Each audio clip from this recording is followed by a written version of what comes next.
Hi guys! Marami sa atin na gustong magiging kilala dahil malaki di umano ang advantages at ayon sa iba, iba pa rin talaga ang sikat. Kaya hindi nakapagtataka kung bakit maraming attention seeker. Kaya karamihan sa mga naririnig ko ay gustong maging artista upang magiging sikat o kilala. Kung maraming tao na gustong magiging sikat o kilala, ay mayroon pa ring mga tao na gustong mapanatili ang buhay nila na pribado. Aminin na natin na marami naman talagang advantages pag sikat ka dahil mas madali mong maakit, maengganyo o mapaniwala ang mga tao or maraming magiging kaibigan at mahalaga ito sa ibang larangan lalo na kung papasok ka sa larangan ng politika. Ngunit ayon sa ibang artista na gusto din nilang bumalik sa dati na pribado ang buhay dahil hindi daw ganun kadali pag maraming nakakaalam tungkol sa buhay mo. Ang tanong, bakit? Gaano ba kahalaga na mapanatiling pribado ang buhay natin? Yung iba nga ay gustong madikit ang pangalan sa taong kilala o sikat upang magiging kilala din sila. At feeling nila, masarap ito sa feeling na kaibigan mo ang isang sikat. Sa video na ito, alamin at pag-usapan natin ang mga rason kung bakit mahalaga mapanatiling pribado ang buhay natin. Kaya, samahan niyo ako hanggang dulo upang mas marami tayong matutunan na makatulong sa buhay natin.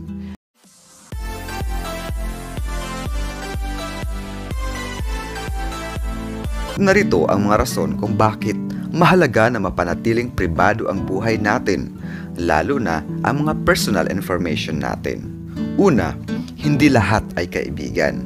Sa panahon ngayon, hindi ka pwede na basta-basta lang magtiwala, lalo na when it talks about sharing personal life or personal information about your life.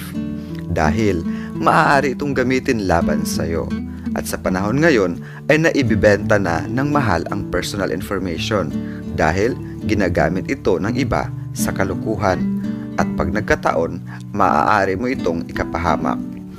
Yung iba naman ay gagamitin ito upang ma-access nila ang mga bank accounts at social media mo. Kaya nga may hacking na mga nangyayari. Kahit nga sa mga itinuturing nating kaibigan, di ba?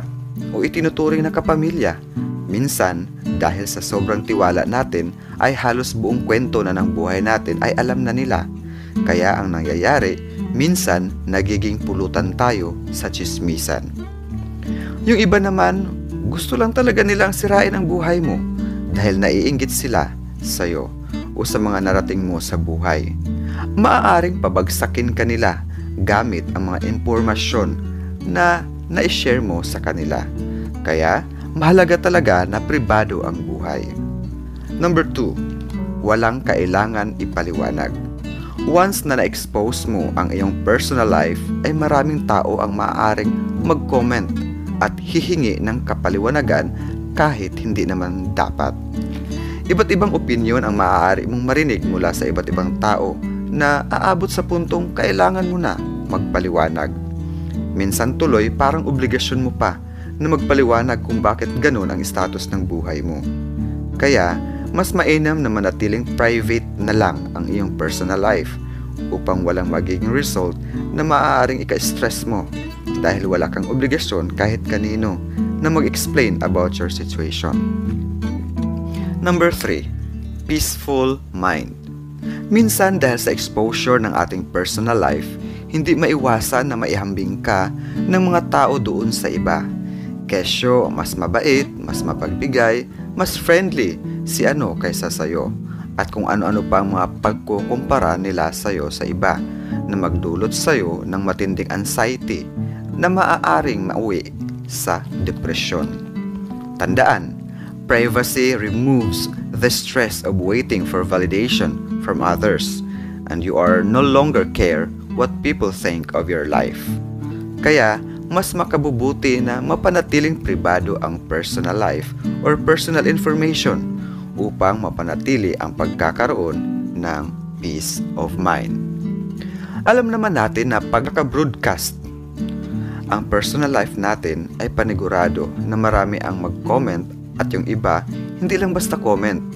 Hahanapan ka pa ng butas na maaaring ikasira mo dahilan upang magulo ang pagkatao mo or sitwasyon mo na maaaring ika-stress mo dahil panigurado hindi lahat gustuhin kung ano ang malaman nila tungkol sa'yo. Kasi nga, we cannot please everybody. Kaya, malabong makamtan ang peace of mind na mahalaga sa atin upang magkaroon ng healthy mind. Number 4. Mas ligtas. Ang pagkakaroon ng pribadong buhay ay mas masaya at mas ligtas dahil walang pwedeng gamitin ng iba laban sa'yo. The less you share about your day online, the safer you will be.